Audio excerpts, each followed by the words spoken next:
ഇത് ബത്തേരിന്ന് പിടിച്ച് ഇവിടെ കൊണ്ടുവന്നിടുക, ഇവിടുന്ന് കൊണ്ടുപോയിട്ട് പുൽപ്പള്ളി കൊണ്ടുപോയിടുക. അതേകൊണ്ട് ജനങ്ങൾക്ക് എന്ത് ഉപകാരം? ജനങ്ങൾക്ക് എന്താണ് ഉപകാരം? ആളുകൾ ജീവിക്കാൻ പറ്റുന്നുണ്ടോ?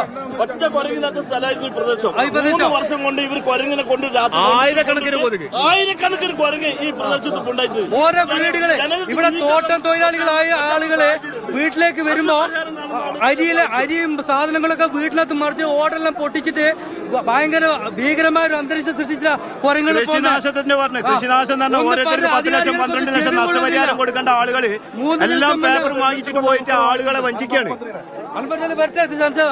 നിങ്ങളിപ്പോ ഉന്നയിക്കുന്ന പ്രധാനപ്പെട്ട ആവശ്യം എന്താ? എന്താണ് നിങ്ങൾ പറയുന്നത്? വെച്ച് കൊല്ലുക. ഉത്തരവ് ഇറങ്ങിയെന്ന് മന്ത്രി പറഞ്ഞില്ല. ഉത്തരവിറങ്ങി അത് കലക്ടർ ഞങ്ങളെ ബോധിപ്പിച്ചിട്ട് വേണം ഇവിടുന്ന് പോകാൻ.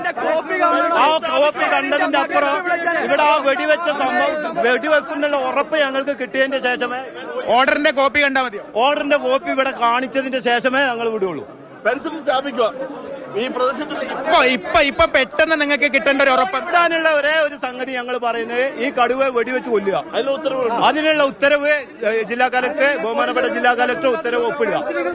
അപ്പൊ അതാണ് വെടിവെച്ച് കൊല്ലാനുള്ള ഉത്തരവ് ഇവരെ കാണിച്ച് ബോധ്യപ്പെടുത്തണം എന്നുള്ള ആവശ്യമാണ് ഉന്നയിക്കുന്നത്. അതിൽ കുറഞ്ഞ മറ്റൊരു വാഗ്ദാനവും സാധ്യമല്ല.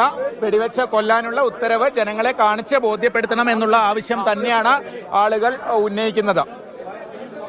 കമലാണ് വിവരങ്ങൾ നൽകിക്കൊണ്ടിരിക്കുന്നത്. ജനരോഷം അത് അണപൊട്ടുന്ന സ്ഥിതിയാണ്. കടുവയെ വെടിവെച്ച് കൊല്ലാനുള്ള ഉത്തരവ് അത് നേരിൽ കാണണം, കളക്ടർ അക്കാര്യം ബോധ്യപ്പെടുത്തണം, ഉറപ്പ് നൽകണം എന്ന ആവശ്യം ഉന്നയിച്ചുകൊണ്ടാണ് വലിയ പ്രതിഷേധം പഞ്ചാരക്കൊല്ലിയിൽ രൂപപ്പെട്ടിരിക്കുന്നത്. ഒരു ജീവൻ കൂടി വയനാട്ടിൽ വന്യജീവി ആക്രമണത്തിൽ നഷ്ടമായിരിക്കുകയാണ്. ജനരോഷം ഏറെ നേരമായി തുടരുകയാണ്. മന്ത്രി ഒ ആർ കേളുവും ഉദ്യോഗസ്ഥരും ഉൾപ്പെടെയുള്ളവർ അവിടെയുണ്ട്, ജനപ്രതിനിധികൾ ഉൾപ്പെടെയുള്ളവരുണ്ട്. അവിടെയാണ് ഈ വലിയ പ്രതിഷേധം അരങ്ങേറുന്നത്. അതേസമയം കടുവയെ വെടിവെച്ച് കൊല്ലാനുള്ള തീരുമാനം ഔദ്യോഗികമായി എടുത്തു എന്ന വിവരവും കമൽ പങ്കുവയ്ക്കുന്നുണ്ട്. ആ ഉത്തരവ് കണ്ടാൽ മാത്രമേ, അത് ബോധ്യപ്പെട്ടാൽ മാത്രമേ, അക്കാര്യം ജില്ലാ കളക്ടർ വ്യക്തമാക്കിയാൽ മാത്രമേ ഈ പ്രതിഷേധം അവസാനിപ്പിക്കുകയുള്ളൂ എന്ന പ്രതികരണമാണ് നാട്ടുകാരുടെ ഭാഗത്തു നിന്നുള്ളത്. രാവിലെ 11 മണിയോടുകൂടിയാണ് കടുവ രാധ എന്ന സ്ത്രീയെ ആക്രമിച്ചത് എന്നതാണ് ആ മൃതദേഹം ആദ്യം കണ്ട ആ സംഘത്തിലുണ്ടായിരുന്ന യുവാവ് നേരത്തെ നമ്മളോട് പറഞ്ഞത്.